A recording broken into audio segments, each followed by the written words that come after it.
Voces Universitarias con Geisel Balam y Gabriela Pérez. Hola, ¿qué tal, estimados radioescuchas? Yo soy Gabriela Pérez y me da mucho gusto saludarles y que nos escuchen a través de su programa Voces Universitarias. Como cada miércoles me acompaña mi amiga Geisel Balam. Hola Gaby, es un placer darles la bienvenida un miércoles más a Voces Universitarias. Y bueno, espero que disfrutemos juntos de la información que les traemos el día de hoy. Tenemos preparado un gran programa, ya que estaremos hablando de la creación de la planta piloto para transformar agua de mar en agua potable de forma sustentable. Primero aprovecho para recordarles nuestras redes sociales. En Facebook estamos como Voces Universitarias Wadi y en Twitter como @vocesuni, para que nos sigan y nos dejen sus comentarios de lo que les pareció el programa.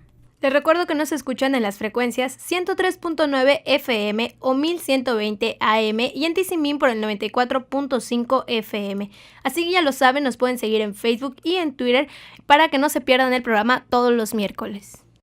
Una característica más de la Universidad Autónoma de Yucatán es el fomento a la investigación constante, lo que da resultados de inventos bastante enriquecedores. Así es, Geisel, y bueno, hoy nos acompaña el doctor Jorge Antonio Lechuga Andrade, quien nos viene a platicar sobre ese interesante tema que nos atañe a todos, la desalinización sustentable del agua. Bienvenido, doctor Jorge Antonio Lechuga Andrade. ¿Cómo se encuentra el día de hoy?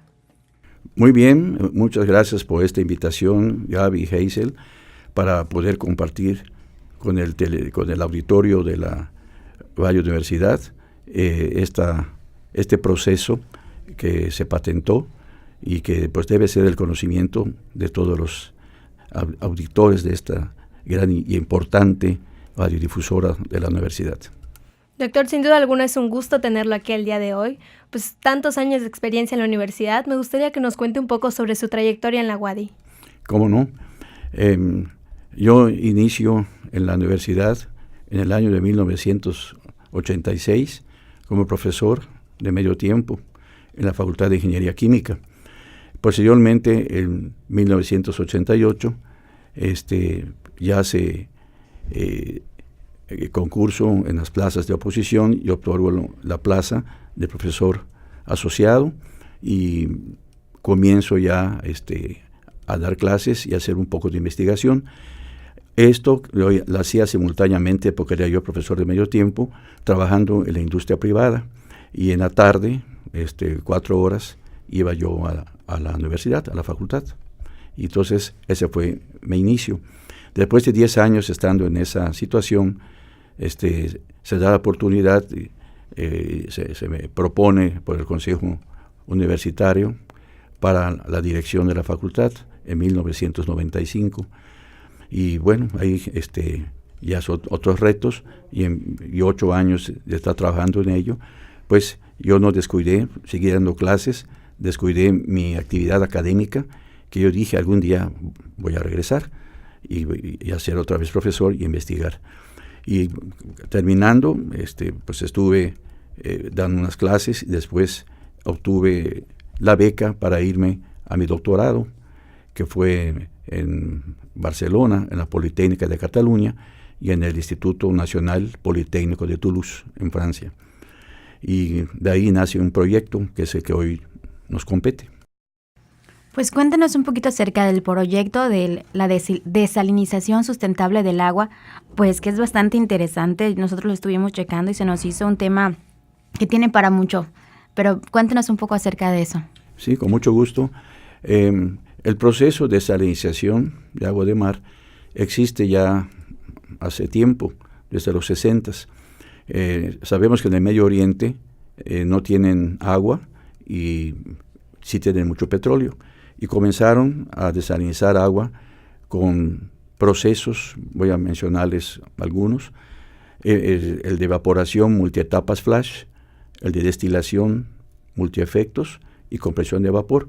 Aquí en estos procesos hay cambios de estado físico, o sea, hay que evaporar, condensar, y esto consume muchísima energía. Y ellos tienen petróleo, pero no solo es el consumo de energía, sino la contaminación al medio ambiente atmosférico por los gases de efecto invernadero que se van generando. Y así ellos pudieron resolver en ese entonces sus necesidades de agua. Después, en España, en los 70s, no tienen petróleo, comienzan también a desalinizar agua, se ven la necesidad de hacerlo y empiezan a utilizar el método de ósmosis inversa convencional. Luego les explicaré por qué convencional. Y pues consumía mucho menos energía y tenían un equipo que recuperaba a través del agua de rechazo energía para poder bajar los consumos y abaratar los costos y pueda ser más accesible. Esos son los procesos que había. Hay otro de electrodiálisis que pues, son más complicados porque las membranas se llaman de intercambio iónico, deben de detener compuestos o iones que son peligrosos para la salud.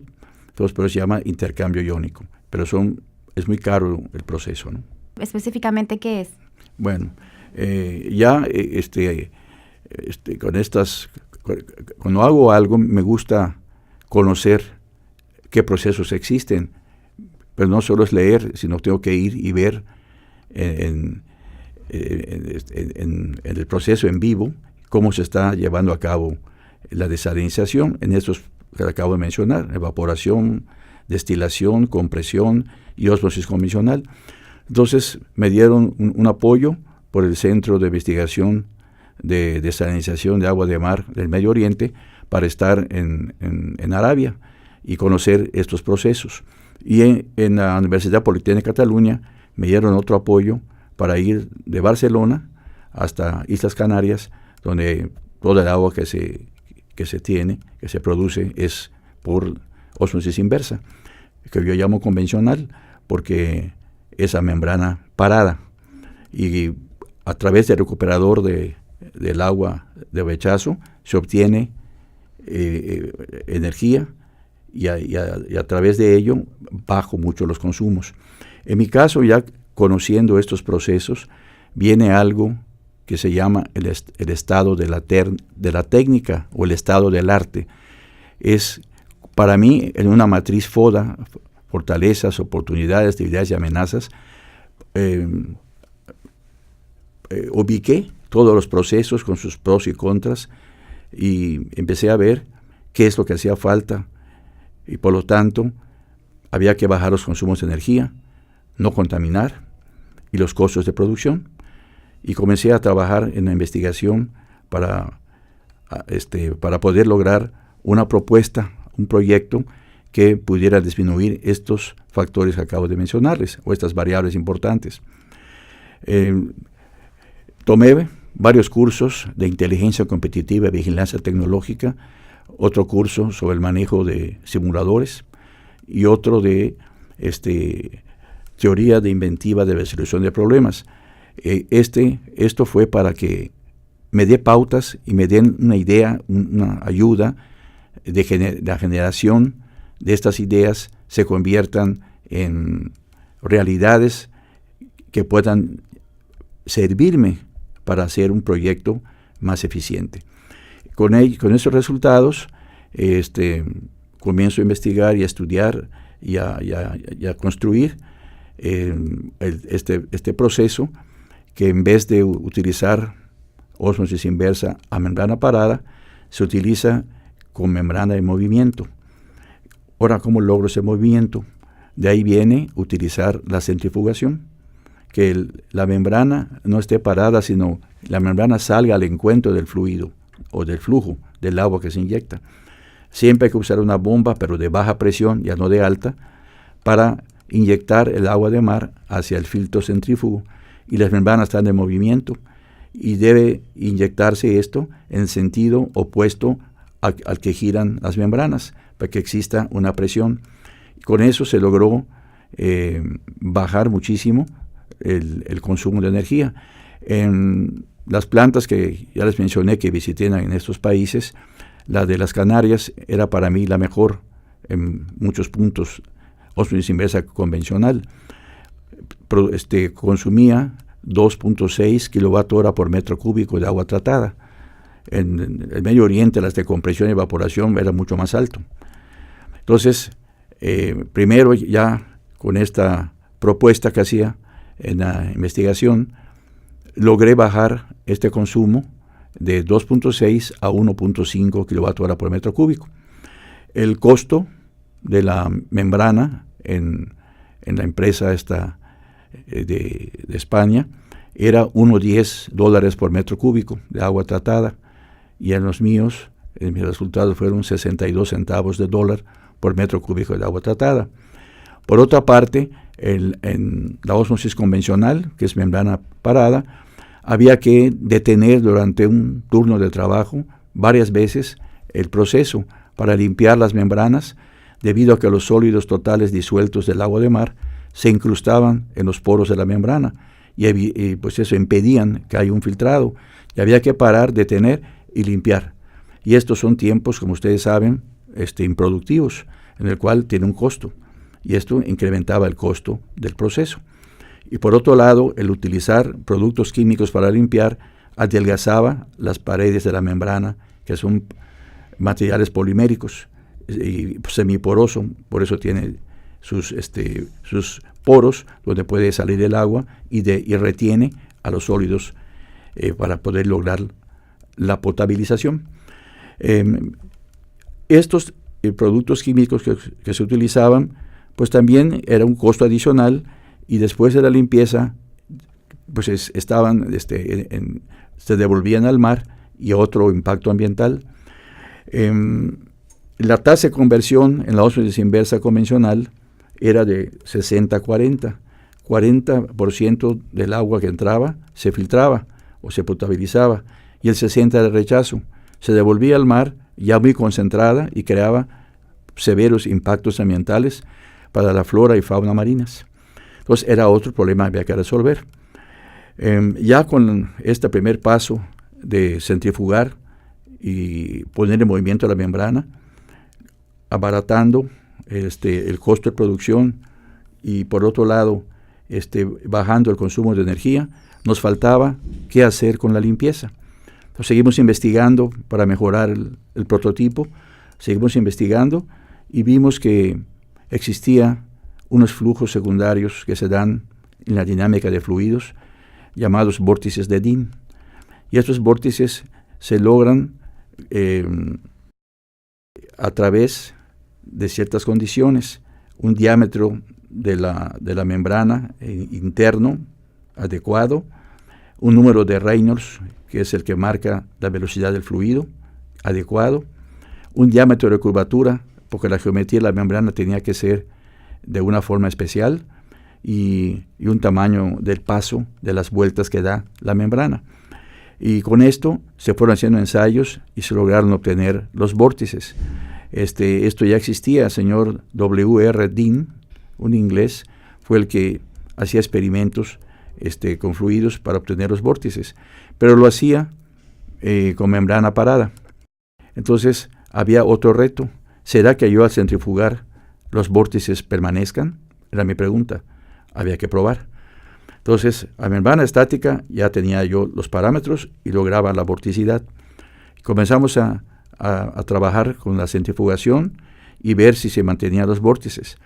Hubo que hacer algunos cambios, y con esos cambios por fin logramos que los vórtices subsistieran. Doctor, la verdad es que es muy interesante todo lo que usted nos está platicando. Pues les voy a pedir que nos dé unos breves momentos para irnos a una cápsula informativa, y regresamos con más preguntas, porque sin duda alguna pues tenemos muchas preguntas para usted, mucha información que usted nos puede dar. Regresamos, vámonos a una breve cápsula. Entérate, con mucho gusto, en Voces Universitarias. El proyecto de desalinización de agua por ósmosis inversa centrífuga, de la autoría del Dr. Jorge Lechuga Andrade, logró ser patentado ante los organismos oficiales de México y de Estados Unidos. Las patentes fueron otorgadas por el Instituto Mexicano de Propiedad Intelectual y la Oficina de Patentes de Estados Unidos de Norteamérica. Ambas se otorgaron el año pasado con una vigencia de un promedio de 20 años.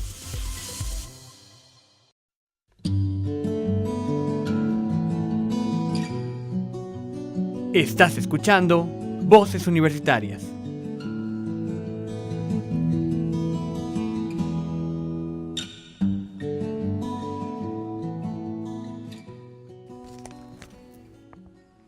Seguimos en su programa Voces Universitarias y les recuerdo que el tema del que estamos hablando hoy es la desalinización sustentable del agua, por lo cual nos acompaña el doctor Jorge Lechuga Andrade. Y bueno, doctor, hace ratito hablábamos un poco sobre el proceso de este invento o, como se dice, su autoría. Pero cuéntenos un poquito más o enfatizando un poco más, ¿cómo ayuda esto al medio ambiente? ¿Cuál es el impacto? ¿Cuál es pues ahora sí que la relevancia de este invento tan importante? Con mucho gusto, Hazel. Efectivamente, los procesos que mencioné anteriormente pues son altamente contaminantes, no solamente a la atmósfera, sino al mar, porque estás devolviendo agua muy concentrada que impacta en la fauna y flora marinas. En mi caso, para hacer un proyecto sustentable, tuve mucho cuidado no solamente en los parámetros importantes que son el bajo consumo de energía y el bajar los costos y la autolimpieza de las membranas, cómo evitar los impactos ambientales. Entonces, hay dos maneras.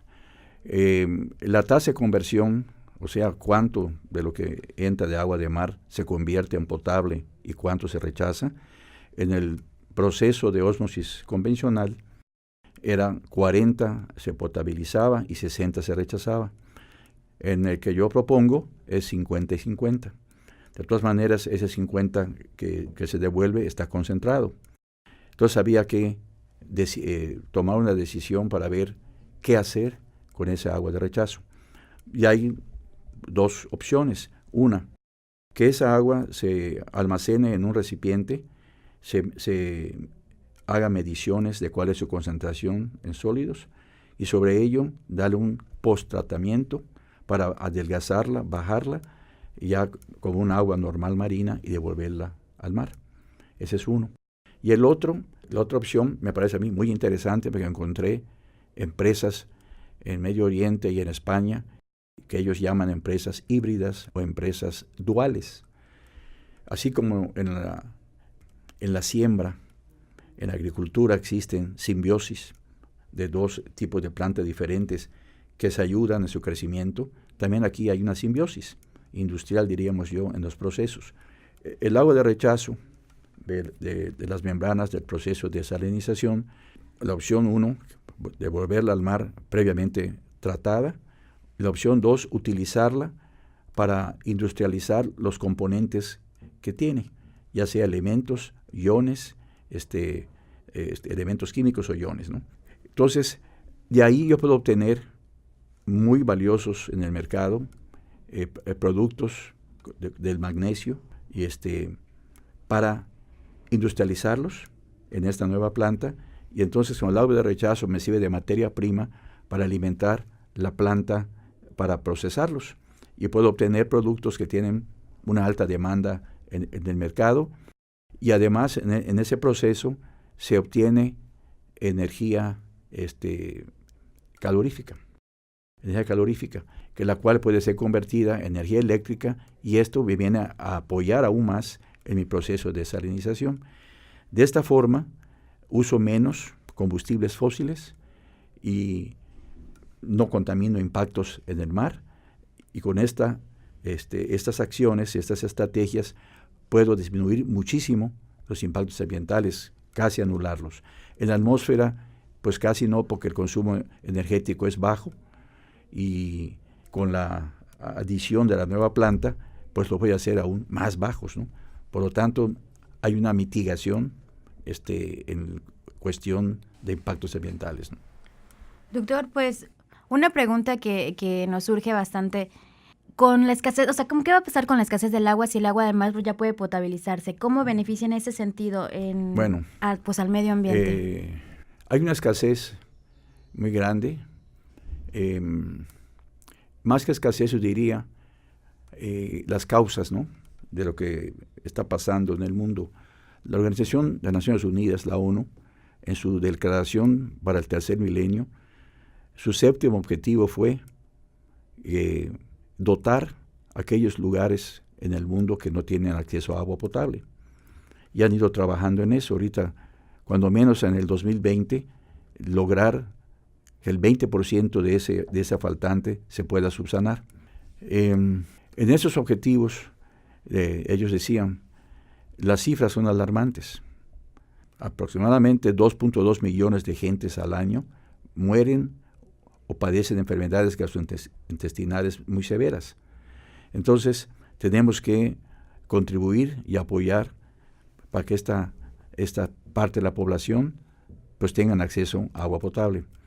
Una alternativa, porque hay varias, es la desalinización. Una alternativa, aquellas que viven en zonas costeras o litorales y que pueden tener cercanía al mar y se pueden hacer plantas para potabilizar agua, ¿no?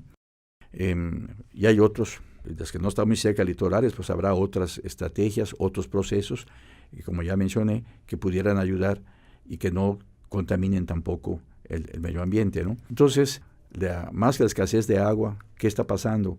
El incremento poblacional, y esto hace que aumente la demanda.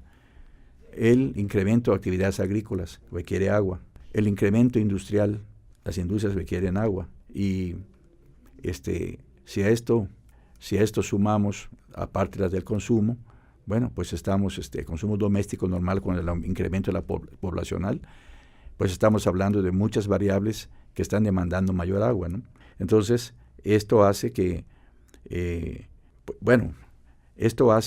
haya más que escasez, faltante. Pero por otro lado, hay la contaminación.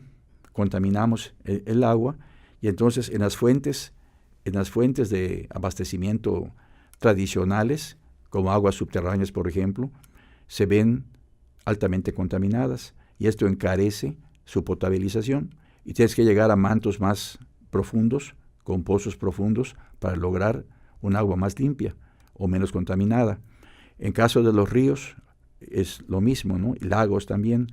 En España ya está prohibido utilizar agua de ríos para potabilizar, por eso hay desalinizadoras. En Estados Unidos también hay una planta en el estado de California, en Estados Unidos, en la ciudad de Carlsbad, que está un poquito al norte de San Diego. Hicieron un magno proyecto para desalinizar agua de mar por ósmosis convencional. Se llama el proyecto Poseidón y produce hasta hoy 50 millones de galones de litros de agua potabilizada al día. ¿Cuál era la intención? ¿Cuál es el objetivo de esto? Primero, pues abastecer el estado de California, Estados Unidos. Y segundo, de alguna forma, con la prohibición de la Oficina de Protección al Medio Ambiente de Estados Unidos de tomar agua del río Colorado, es el río que servía a Las Vegas, por ejemplo, para abastecerse de agua. Y Las Vegas sabemos cuántos millones de gente va al año, porque es un lugar muy concurrido y está en un desierto, en Nevada. Entonces, Carlsbad se encuentra en California, en el litoral del Pacífico, pero está a la misma altura. A través de acueductos y no haya pérdida de presión, no haya mayor consumo de energía, pueda de alguna forma contribuir a dotar agua a Las Vegas, ¿no? Esa fue la idea inicial del proyecto Poseidón. Ahorita todavía no se está surtiendo a Las Vegas, pero van a incrementar la producción de este complejo, de la empresa Poseidón, de este proyecto, para que en un futuro pues puedan subsanar el problema de abastecimiento de agua potable en Las Vegas, ¿no? Entonces, todo esto que acabo de mencionarles, de alguna forma, con las prohibiciones, contaminación, incremento poblacional, incremento en las actividades agrícolas, y porcícolas y bovinas, incremento en la demanda industrial, pues han contribuido a que haya un crecimiento exponencial en necesidad de agua, ¿no? Doctor, hace un momento nos comentaba igual detrás de cabina, pues que hay lugares a los que es más fácil que se pueda llevar este proceso y hay otros a los que no. ¿Puede contarnos un poquito sobre esto, abordar un poco sobre los lugares a los que sería más fácil hacer llegar este tipo de agua? Sí, efectivamente, al hablar de desalinización del agua de mar, pues estamos refiriéndonos a litorales. En Arabia, por ejemplo, todas las desalinizadoras están en el perímetro de litorales de la península arábica, en el caso de Arabia Saudita, y en los demás también. Muchos tienen acceso al Mar Rojo, y si uno pasa por avión ahí, cuando despegas y bajo, ves muchísimas desalinizadoras. En el lado del Golfo Pérsico tenemos también muchas desalinizadoras. Ahí está Dubái. Y Dubái ahora sabemos es un complejo ya moderno de actualización o de moda, vamos a decir, y que requiere muchísimo consumo de agua y tiene obviamente desalinizadoras y tiene el Golfo Pérsico. En la India lo mismo, el río Ganges era su fuente de abastecimiento, ya está prohibido, está muy contaminado. Entonces tienes que desalinizar agua del Golfo o del Océano Índico. Pero no solo es para la India, también está Vietnam, está Singapur, hay otros países que están en el Océano Índico que también requieren desalinización. Entonces favorece aquellos lugares donde están en litorales. Brasil, que es un país muy grande, tiene un manto, un cuerpo de agua, un acuífero muy grande en el corazón de la selva amazónica. Y las principales ciudades de Brasil están en el litoral del Atlántico, del Océano Atlántico. Sao Paulo, Porto Alegre, Río de Janeiro, están ahí. Entonces, ¿cuánto costaría llevar el agua desde el centro de la selva amazónica, del agua, del cuerpo de agua, hasta ahí? Y que ellos hacen sus costos. ¿Y cuánto desalinizar? Bueno, pues desalinizamos. Entonces hay mucha desalinizadora también ahí, ¿no? Doctor, pues este tema, como dice Hazel, da para mucho. Yo creo que necesitamos volverlo a invitar. No abordamos la parte en el que cómo se dan los procesos de investigación, cómo un joven puede pues destinar su vida a la investigación. Ya habíamos hablado afuera de cabina, como dijo Hazel, de que usted pues dijo varios consejos, de que es estar investigando, es estar trabajando, pero ya brevemente para concluir, ¿nos puede dar un mensaje para los que nos están escuchando de pues las personas que se quieran dedicar a la investigación o algo así, brevemente, para motivarlos a lo mejor a hacer algo como lo que usted está haciendo, que es muy importante? Debe venir una vocación, antes que nada, una vocación por el investigar.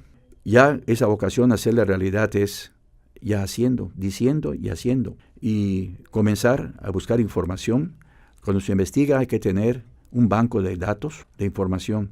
Ahora con las redes, ahora con los sistemas de computación, con acceso a través de Internet a muchos journals, a mucha información técnica importante, podemos ir obteniendo información importante y luego la vamos seleccionando, dependiendo de cuál es la línea de investigación que quiero llevar. Selecciono a través de los journals adecuados que hay para cada uno y comienzo a formar mi banco de información y de datos. Con eso, yo ya con las ideas que ya he generado y con las ideas que tengo para hacer, pues ya sé por dónde se encuentra el estado del arte o el estado de la técnica y qué quiero y qué debo mejorar. Muchas gracias, doctor Jorge Antonio Lechuga Andrade. Sin duda alguna, usted es un ejemplo a seguir para muchos jóvenes, para muchos profesionales, un ejemplo de vida. Muchas gracias. Gracias a ustedes por esta invitación, a la Radio Universidad y a la Facultad de Antropología por invitarme aquí a sus instalaciones, donde siempre es un placer acompañarlos y estar con ustedes. Muchas gracias. Muchas gracias. Y bueno, ya se nos acabó el tiempo, así que no olviden escucharnos el próximo miércoles en punto de las 20:30 de la noche por el 103.9 FM de Radio Universidad, porque estaremos hablando con la licenciada María de los Ángeles Cruz sobre el Centro de Estudios de Investigación de Derechos Humanos de la UADY. Va a ser un tema muy interesante, así que no se lo pueden perder. Y bueno, recuerden que pueden seguirnos en las redes sociales. En Facebook estamos como Voces Universitarias UADY y en Twitter como @vocesuni. Y ahí pueden dejarnos los comentarios sobre qué les pareció el programa o alguna duda que tengan. Mi nombre es Gabriela Pérez y espero que sigan disfrutando de esta agradable semana. Fue un gusto haber compartido con ustedes este espacio. Yo soy Hazel Balam y les recuerdo que tenemos una cita el próximo miércoles. La Universidad Autónoma de Yucatán, Coordinación de Cultura y Radio Universidad presentaron Voces Universitarias. Coordinación General, Dr. Felipe Cowó Jiménez. Producción y dirección, licenciada en Ciencias de la Comunicación, Gloria Imelda Pérez Godínez. Guión y conducción, Gabriela Pérez y Hazel Balam. Postproducción, Gregory Ordaz y Ami Alvarado.